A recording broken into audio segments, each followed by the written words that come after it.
Hey guys, today we will be talking about political sectionalism.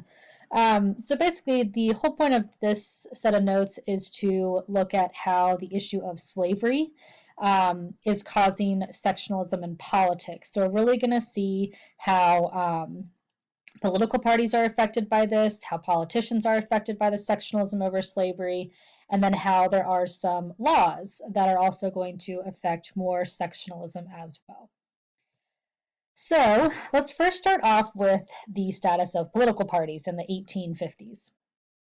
So at the beginning of the 1850s, the Great Triumvirate, those three politicians, Calhoun, Clay, and Webster, they have all died at that point, and the presidents are pretty weak. And so now that the Triumvirate is dead and you have weak presidents, there's no one really there in the government trying to keep the government together and to keep the country politically unified and from falling apart.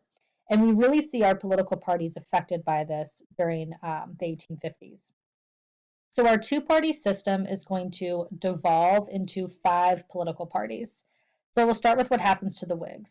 Henry Clay and Daniel Webster were the leader of the Whigs. Well, they're dead, so the party doesn't have any leadership and it's going to fall apart.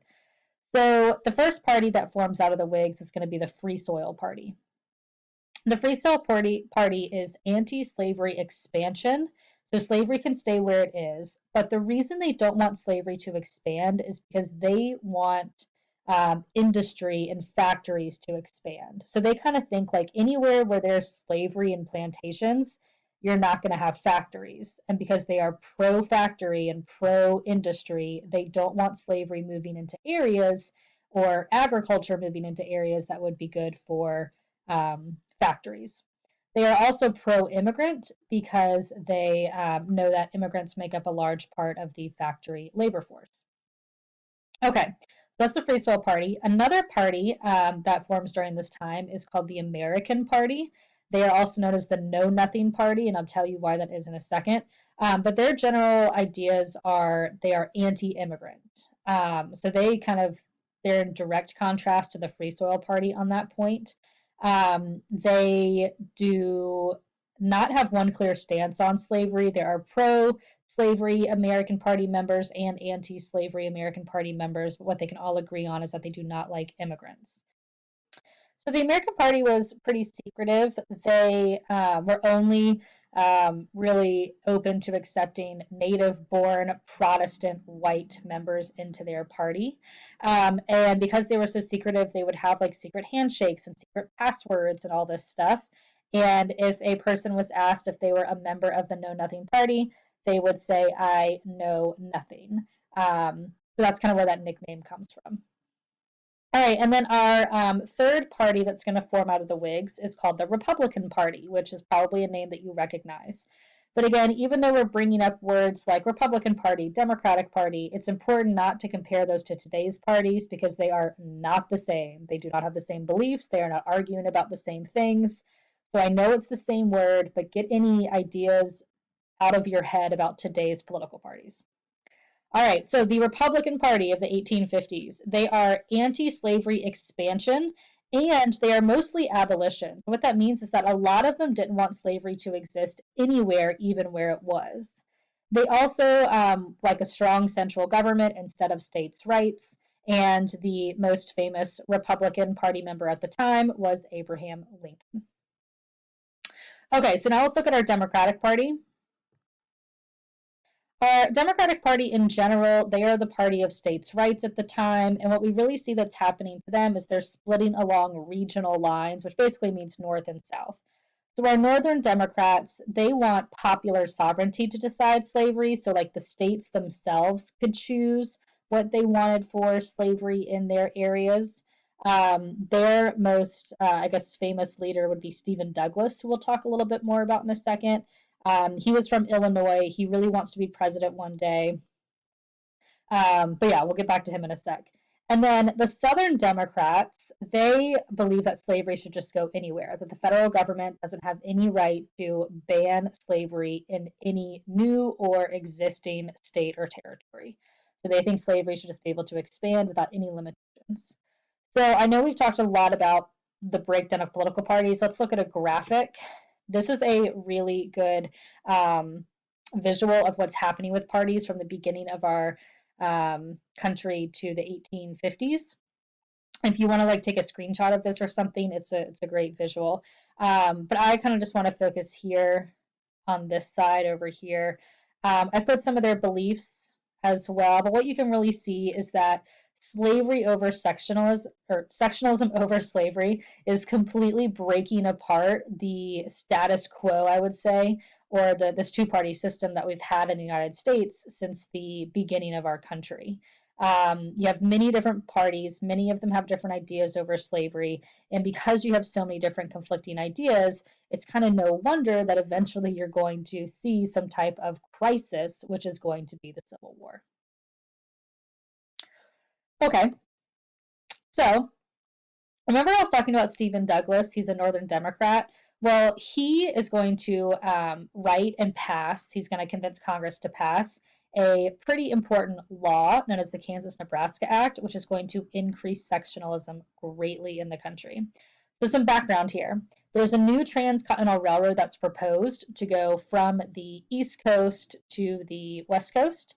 But the North and the South are debating on where to start it because wherever you start this railroad, that area or that city specifically is going to get a lot of business. It's going to be very populated.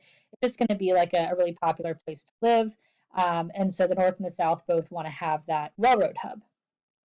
Stephen Douglas, he's from Illinois, and he really wants to be president, but he also really wants the North, or especially Illinois, to get something out of this railroad.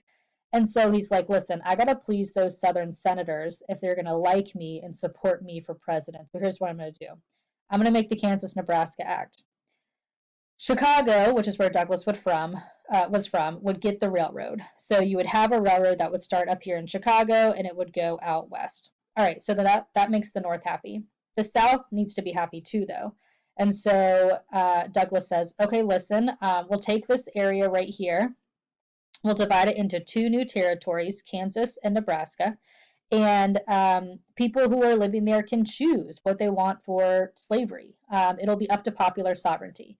This makes the South happy because now this area is possibly open to slavery when it wasn't before because of the Missouri Compromise. So the last thing the Kansas-Nebraska Act does is it technically repeals or it gets rid of the Missouri Compromise by opening this land up to the possibility of slavery. So Nebraska, their land up there is just not really conducive to the plantation type economy.